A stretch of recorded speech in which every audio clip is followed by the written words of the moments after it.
మంచిర్యాల జిల్లా జన్నారం మండలంలో ఇసుక దందా జోరుగా నడుస్తోంది. మండలంలోని గ్రామాలు అక్రమ ఇసుక రవాణాకు కేర్ ఆఫ్ అడ్రస్ గా మారాయి.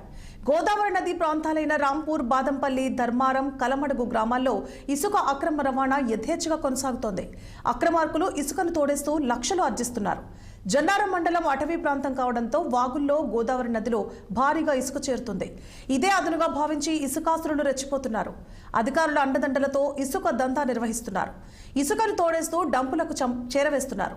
అక్కడి నుంచి జాలీ మిషన్లలో సన్నరకం ఇసుకను మండల కేంద్రంలోని కొత్తగా నిర్మిస్తున్న ఇళ్లకు అధిక రేట్లకు అమ్ముకొని సొమ్ము చేసుకుంటున్నారు. అలాగే అక్రమార్కులు ప్రభుత్వ పథకాల పేరు చెప్పి ఇసుకను ఇతర ప్రాంతాలకు తరలించి లక్షలు గడిస్తున్నారు. కాసుల కక్కుర్తితో అధికారులు నిమ్మకు నీరెత్తినట్లు వ్యవహరిస్తున్నారని ఆరోపణలు వెల్లువెత్తుతున్నాయి. ఇక అక్రమ రవాణా ఇలానే కొనసాగితే రాను రాను ఇసుక అంతరించి భూగర్భ జలాలు అడుగంటిపోయే ప్రమాదం ఉందని రైతన్నలు ఆందోళన వ్యక్తం చేస్తున్నారు.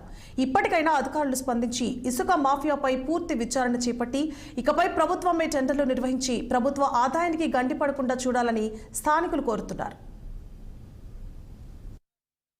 మా దగ్గర జన్నారం మండలంలోని గోదావరి ప్రాంతంలో ఇక్కడ రాంపూర్ నుంచి మొదలు పెడితే కలమడుగు దాకా అన్ని గ్రామాలలో అక్రమంగా ఇతర ప్రాంతాలకు ఇసుకను తరలిస్తున్నారు. దీనిపై అధికారులు దృష్టి సారించాలి. అవసరం వస్తే టెండర్లను పిలిచి ప్రభుత్వానికి వచ్చే ఆదాయాన్ని ఇట్లా పోకుండా వాళ్ళు కాపాడుకోవాలి. దీంతో గవర్నమెంట్ డెవలప్ అవుతుంది. బయట అక్కడక్కడ ప్రభుత్వ భూములు అమ్ముకుంటూ డెవలప్ చేస్తున్నారు.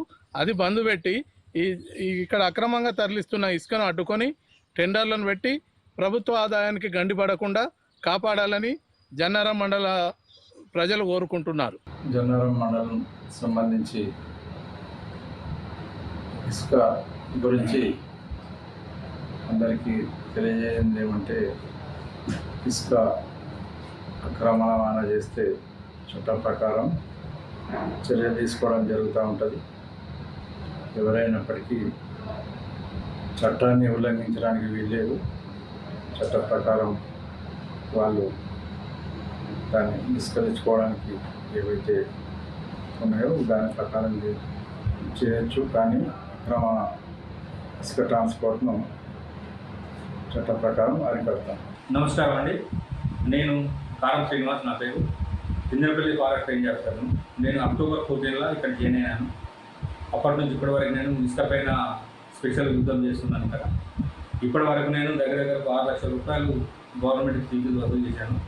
అది కూడా ఏంటంటే ఇసుక అనేది ఇసుకను అనేది గవర్నమెంట్ వర్క్ కానీ ఇల్లు కట్టుకోవడానికి కానీ వాటికి పర్మిషన్ ఇస్తున్నాము. రిమైనింగ్ ఏంటంటే ఈ 4 ఏరియాలో ఇసుక తరలింపు అనేది చట్ట వ్యతిరేకం. కాబట్టి అట్టి వాటిపై మేము స్ట్రిక్ట్గానే ఉన్నాము. మా అధికారులు చెప్పిన విధంగా నేను పనిచేస్తున్నాను. మా డిఎఫ్ఓ గారు కానీ, మా సిసిఎఫ్ గారు కానీ ఇసుక ట్రాక్టర్లను కానీ, స్మగ్లింగ్ కానీ ఎలాంటివి కూడా జరగకుండా చేయమని చెప్పి మాకు ఆదేశాలు ఇచ్చారు. దాని ప్రకారం మేము ఈ ఏకో సెన్సిటివ్ జోన్ అని, టైగర్ రిజర్వ్ ఫారెస్ట్ అని, పవాల్ టైగర్ రిజర్వ్ అని వీటిని ఉద్దేశంగా చేసుకొని ఇసుక ట్రాక్టర్లన్నీ నేను పట్టుకొని అది చట్టపరంగా ఏ చర్య తీసుకోవాలి ఆ చర్య తీసుకొని వాళ్ళకు ఫైన్లు విధిస్తున్నాను.